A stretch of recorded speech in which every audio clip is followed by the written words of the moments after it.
दोस्त, स्वागत है हमारे इस नए वाले वीडियो में। आज हम लोग डिस्कस करने वाले हैं कि साइको की तैयारी ऑनलाइन करें या फिर ऑफ़लाइन करें।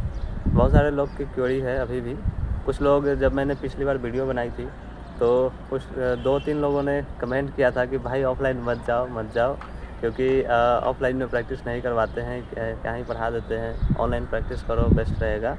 तो मैं कुछ लोगों से कहना चाहता हूँ कि देखो, ऐसा ही है, आप लोग चाहो तो ऑनलाइन भी कर सकते हो, आप लोग चाहो तो ऑफ़लाइन भी कर सकते हो। ऑनलाइन और ऑफ़लाइन का ऐसा होता है कि जो लोग ऑनलाइन जिनको पसंद है, उन लोगों को कितना भी कह दो भाई साहब ऑफ़लाइन वो नहीं जाने वाले हैं, और जो लोग ऑफ़लाइन वाले हैं उनको कितना भी कह दो वो ऑनलाइन नहीं जाएँगे।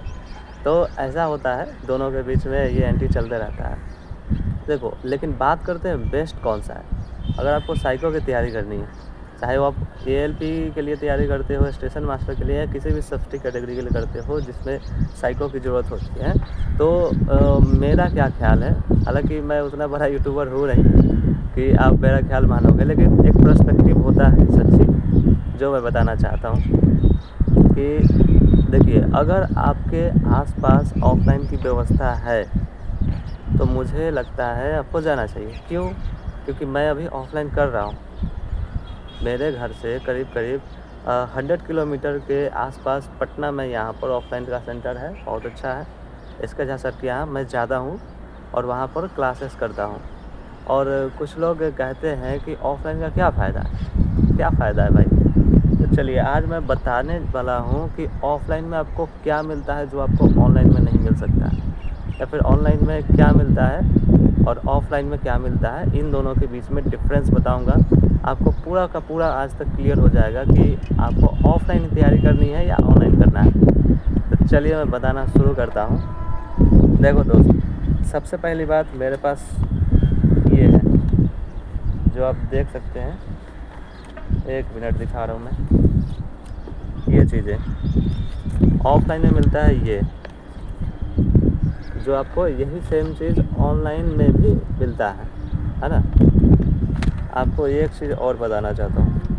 अगर आप ऑफ़लाइन सेंटर में जाते हो, ये क्या है मैं बताऊँगा। अगर आप ऑफ़लाइन सेंटर में जाते हो तो वहाँ पर आप देखोगे क्या कि हज़ारों की संख्या में भीड़ रहेगी। कुछ लोगों को भीड़ भी अच्छा नहीं लगता है, तो वो लोग एकांत में रहना पसंद करते हैं। ठीक है, ऐसा भी होता है। तो मुझे लगता है कि वहाँ हज़ारों की संख्या में भीड़ होती है, जहाँ पर टीचर्स क्या करते हैं, सबको देते हैं क्वेश्चन पेपर्स देते हैं, और ऑफ़लाइन में आपको टिक कराया जाता है। और ये ऑफ़लाइन आपका काम नहीं आने वाला है, ये बात बिल्कुल सही है। लेकिन ऑफ़लाइन में आप ये सीखते हो कि क्वेश्चंस को अटेम्प्ट कैसे करने हैं। अगर मान लेते हैं वो 4 मिनट में 72 वाला जो ऑब्जर्वेशन टेस्ट वाले जो होते हैं, फाइन 6 और फाइन 9 की बात करते हैं, है ना? वो वाले क्वेश्चन जब आप करते हो तो 4 मिनट में 72 क्वेश्चन करते कैसे हैं, ये तो आप यूट्यूब से भी सीख सकते हो, ऑनलाइन भी सीख सकते हो, ऑफ़लाइन भी सीख सकते हो। लेकिन जब उसको जैसे ही टिक करते हैं हम, तो वहाँ पर जो स्पीड होती है, बोर्ड पर टाइमिंग चलती हुई रहती है, हज़ारों की संख्या में लोग टिक करते हुए रहते हैं। अच्छा, यहाँ पर देखा हमने ए, यहाँ से देखा बी, यहाँ से देखा सी, इस तरीके से करते रहते हैं। तो वहाँ पर कंपटीशन का पता चलता है दोस्त। अगर आप बगल में वाले बच्चे को देखते हैं, टिक करने के बाद देखना है उनको। हम लोग तो बोर्ड भी नहीं देखते हैं कि टाइमिंग कितना चल रहा है। वहाँ से सर बोलते हैं 3, 2, 1 स्टार्ट, हम लोग स्टार्ट करते हैं धड़ाधड़। तो वहाँ से हमें सीखने को ये मिलता है कि कंपटीशन फेस कैसे करना है ना? या हम पहले ये सीख जाते हैं कि हमें टिक कैसे करना है। यहाँ पर देखोगे आप, यहाँ मुझे नया मिला है, ये नया है, और ये मैंने टिक कर लिया है। ये क्लास में टिक करने को मिला था, और वो जो पहले वाला था वो होमवर्क के लिए मिला हुआ है। तो यहाँ देखोगे, यहाँ मैंने बहुत सारे आंसर टिक किए थे, क्लास में ही टिक किए थे। अब कुछ लोग कहते हैं कि इस ऑफ़लाइन वाले का क्या फ़ायदा अगर एग्ज़ाम ऑनलाइन होने वाला है। तो उनको मैं बताना चाहता हूँ कि देखो, यहाँ से अगर आप टिक करते हो, यहाँ से आपने टिक किया, बहुत सारी चीज़ें आपने टिक करी हैं यहाँ से, तो आपको ये देखने को यहाँ पर मिल जा रहा है कि ऐसे नज़र कैसे दौड़ाते हैं।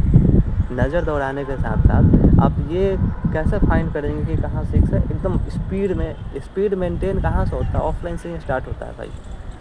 अगर आप ऑनलाइन क्लास भी करते हो, आप किसी भी टीचर से पूछ लो, आप किसी भी यूट्यूबर से, जो ऐसा यूट्यूबर हो जो पहले एएलपी है, अभी भी एएलपी है, जो 18 वाले में सेलेक्ट है या फिर 14 वाले में सेलेक्ट है, उनसे अगर आप पूछने जाओगे कि भाई पहले ऑफ़लाइन करो कि ऑनलाइन, तो वो भी आपको यही सजेस्ट करेंगे कि पहले आप अगर व्यवस्था है तो देन गो विद ऑफलाइन, अगर व्यवस्था नहीं है तो क्या कर सकते हैं, मजबूरी का नाम महात्मा गांधी, तो चलिए ऑनलाइन।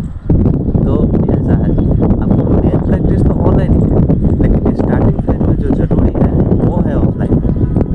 तो मुझे लगता है अगर आपके पास व्यवस्था है ऑफलाइन की तो आपको जाना चाहिए भाई, ऑफलाइन जाना चाहिए। अगर आपके पास व्यवस्था नहीं है तो ऑनलाइन कीजिए। हमें भी, और इस बात की बात कर रहा हूँ पता है, ऑफलाइन और ऑनलाइन की तब की जब आपका ALP का रिज़ल्ट नहीं आया हुआ। जब ALP का रिज़ल्ट आ जाएगा, 20 दिन के बाद एग्ज़ाम रहेगा, तब तो आप ऑफलाइन नहीं ना जाओगे, लेकिन अब भी आप ऑफलाइन जा सकते हो। ऐसा इसलिए कि अभी रिज़ल्ट आने में भी, आज 15 तारीख हो रहा है, आज 15 मई हो रहा है, अभी भी रिज़ल्ट आने में 15 दिन या 18 दिन के आसपास लगने वाला है। तो 15 दिन और 18 दिन में आप ऑफलाइन क्लास का पूरा कर लोगे भाई सिलेबस। उसके बाद आप ऑनलाइन प्रैक्टिस करते रहना, ऐप पर एक्सेस मिल ही जाता है, करते रहना। 7 दिन की क्लासेस भी लोग कराते हैं, 15 दिन की क्लासेस कराते हैं। हमारी क्लास जो है 22 दिन की चलने वाली है। सर ने हमें कल बताया था 22 दिन की आप लोगों की क्लास चलेगी, तो 22 दिन की क्लासेस चलने वाली है। तो ये बात है, अब 22 दिन की क्लासेस चलेगी, वहाँ हम कर लेंगे। उसके बाद जाकर घर पे आराम से अपना प्रैक्टिस करेंगे। अब ऐसा नहीं है कि यहाँ ऑफलाइन में सिर्फ यही हमें टिक कराया जा रहा है, पेज बाई पेज, नहीं, ऐसा नहीं है। हमें ये पेज टिक कराने के बाद 1 घंटे के लिए कंप्यूटर पर भी प्रैक्टिस करवाया जाएगा, या 1 घंटे से ज़्यादा भी हो सकता है, 2 घंटे भी हो सकता है, कंप्यूटर पर प्रैक्टिस करवाया जाएगा। और उसके बाद में जिस बच्चे के पास यहाँ पर अवेलेबल है लैपटॉप, वो लैपटॉप पर भी टेस्ट मार सकता है, मोबाइल पर भी टेस्ट मार सकता है। भाई साहब, कंप्यूटर आपके पास है तो वहाँ भी टेस्ट मार सकते हो अगर आप चाहो तो। लेकिन स्टार्टिंग फेज है भाई, तो कम से कम 1 घंटा 1.5 घंटा करना ही पड़ेगा ऑफलाइन के साथ साथ। तो ये चीज़ है, ऑफलाइन में भी बेस्ट फैकल्टी मिल जाती है अगर आप ढूंढोगे तो। ऑनलाइन तो है ही, ऑनलाइन में आपको व्यवस्था खुद करनी पड़ती है। घर पे आप देखोगे आसपास कहाँ साइबर कैफ़े है, या फिर कहाँ, अगर आपके पास लैपटॉप है तो भाई साहब आप क्या ही हैं, ये अच्छी बात है। कंप्यूटर है तो बहुत अच्छी बात है। तो ये सारी चीज़ देखने वाली बात है। तो आपको क्लियर हो गया हो आई थिंक कि ऑनलाइन करना चाहिए या ऑफलाइन करना चाहिए। यहाँ मैं एक समरी बता देना चाहता हूँ। ऑफलाइन में आपको व्यवस्था इस बात की मिलेगी कि आपको टिक करना कैसे है, सीखना कैसे है, कंपटीशन कितना है, ये सारी चीज़ें मिल जाएंगी। और ऑफलाइन में ऐसा नहीं है कि सिर्फ ऑफलाइन ही है, ऑनलाइन की भी व्यवस्था साथ साथ में मिल जाती है। और सिर्फ अगर आप ऑनलाइन करना चाहते हो तो टीचर के साथ आप कोर्स लोगे, और कोर्स में वही चीज़ें पढ़ाएंगे जो ऑफलाइन में चल रहा है। ऑफलाइन में पेजेस मिलते हैं निकाल कर, ऑनलाइन में भी आपको निकाल कर पेजेस टिक करने पड़ेंगे। लेकिन वहाँ पर आपको कंपटीशन उतना बहुत ज़्यादा फेस करने को नहीं मिलेगा, लेकिन आपको सजग रहना पड़ेगा। मेन बात ये है भाई साहब, आपको बहुत अच्छे से तैयारी करनी पड़ेगी, क्योंकि ये लास्ट फेज है ALP का। यहाँ से आप चाहो तो ऑफलाइन भी कर सकते हो, चाहो तो ऑनलाइन भी कर सकते हो, आपकी मन की मर्ज़ी। क्योंकि ऑफलाइन और ऑनलाइन ऐसी चीज़ें हैं ना कि मैं कितना भी मना कर दूँ, या फिर मैं क्यों ही मना करूँ भाई साहब, आप लोग की ज़िंदगी है। आप कितना भी कह दूँ ये कि आप ऑनलाइन कर लो, तो आप अगर ऑफलाइन वाले होगे तो मानोगे नहीं, आप चले आओगे ऑफलाइन करने। कितना भी कह दो कि ऑफलाइन कर लो भाई, लेकिन आप लोग फिर भी नहीं मानोगे, ऑनलाइन ही करोगे। तो ये चीज़ है, यहाँ से डिस्कशन वाली बात है। लेकिन अगर कोई ऐसा फ्रेशर है जो बिल्कुल नहीं जानता है, वो दोनों के लिए तैयार है, तो मुझे लगता है उसको ऑफलाइन पहले प्रैक्टिस करनी चाहिए, उसके बाद ऑनलाइन चलना चाहिए। अभी इस हिसाब से कि अभी रिज़ल्ट नहीं आया हुआ है, रिज़ल्ट आने के बाद ऑफलाइन करने का आपके पास टाइम कहाँ है, उसके बाद टाइम कहाँ है।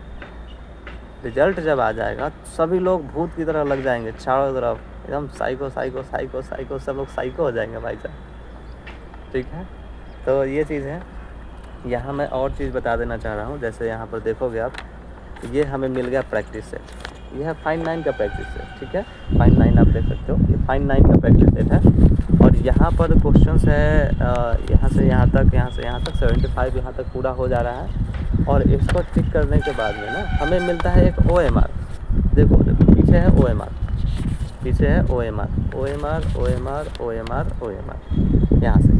तो हमें ये कहा गया है क्लास में कि आप क्लास में तो टिक कर ले रहे हो, या क्वेश्चन पर ही टिक कर ले रहे हैं क्लास में, तो इससे हमारी स्पीड बढ़ जा रही है। मैं 4 मिनट में 72 नहीं 75 क्वेश्चन से मैं 4 मिनट में 75 क्वेश्चन तो मैं कर ही ले रहा हूँ। उसमें मेरे 30 सेकंड बच जा रहे हैं, कभी-कभी 40 सेकंड बच जा रहे हैं। 4 मिनट में 72 सेकंड से 40 सेकंड बच जा रहे हैं। जो ऑनलाइन वाले हैं वो कमेंट करना कि 4 मिनट में जो 72 सेकंड ऑब्जर्वेशन टेस्ट वाला फाइन 6 वाला या फिर फाइन 9 वाला है, उसमें आपका कितना टाइम बच रहा है। यहाँ मैं कर रहा हूँ ऑफलाइन, मतलब ऑफलाइन में तो मुझे 4 मिनट में 75 क्वेश्चन के साथ साथ मेरे पास 30 सेकेंड 40 सेकेंड के आसपास बच भी जा रहे हैं। तो उस टाइम बचे हुए का कैसे यूज़ करना है वो हमें सर ने बताया था कि आप क्या करोगे कि ये है OMR शीट है। आप इस वाले क्वेश्चन को, जो नया वाला है जिसमें टिक नहीं लगा हुआ है, इस वाले क्वेश्चन को आप OMR में टिक करोगे। ऐसा इसलिए कि OMR में अगर आप टिक करते हो तो आपको थोड़ा सा ज़्यादा समय लगेगा, और ये जो ज़्यादा समय लगेगा ये उतना ही समय होगा लगभग जो कि आप कंप्यूटर में जब आप माउस मूव करते हो तो उसमें जो समय लगने वाला उतना समय लगेगा। तो कुल मिला के बात ये है कि हमें सारी व्यवस्थाएं दी गई है, और ये है हमारा आंसर भी उसी का। हमें बाद में चेक करना है कि कितने सही हुए और कितने गलत हुए। हालांकि साइको ऐसा चीज़ है, गलत ज़्यादा होता नहीं है। आप अगर 75 में अगर आप 75 अटैम्प्ट कर देते हो तो 4 से 5 मुश्किल से गलती होती है, क्योंकि ऑब्जर्वेशन का है, इसमें गलती होने का चांस कम रहता है। लेकिन मेन बात है कि आप 75 टच कर पा रहे हो कि नहीं, ये बात है। चलिए दोस्तों, आई होप कि आप लोगों की सारी क्वेरी ख़त्म हो चुकी होगी। जिसको ऑफलाइन करना है वो ऑफलाइन कर सकते हैं, ऑनलाइन करना है ऑनलाइन कर सकते हैं। जो फ्रेशर है, जो दोनों तरीके से मानने को तैयार है, तो वो ऑफलाइन से स्टार्ट कर दो भाई। अब आपके पास टाइम नहीं है ना, और ऑफलाइन कर देंगे। 10-15 दिन की क्लास चलेगी, 20 दिन की क्लास चलेगी। मेरी वाली 22 दिन की चल रही है, तो 15-20 दिन की क्लास चलेगी। उसके बाद तो ऑनलाइन ही करना है, हमें भी ऑनलाइन करना है, सबको ऑनलाइन करना है। तो ये है मेन प्रैक्टिस, तो ऑनलाइन में ही होने वाला है। जो कि सब कहते हैं, हमारे टीचर्स भी कहते हैं कि आप जाओगे यहाँ से, उसके बाद में आपको ऑनलाइन ही करना है। तो ये चीज़ है। अभी आप सेक्शनल करोगे, उसके बाद फुल टेस्ट मारोगे, खूब मस्त स्कोर बढ़ाओगे, मज़ा करोगे। चलो दोस्त, ठीक है। तो अभी मेरा चैनल नया है भाई साहब, थोड़ा सा सपोर्ट तो चाहिए मुझे भी। मैं भी शुरू कर रहा हूँ अपनी जर्नी यहाँ से, तो साथ साथ चलेंगे। चलो ठीक है, बाय बाय, टाटा।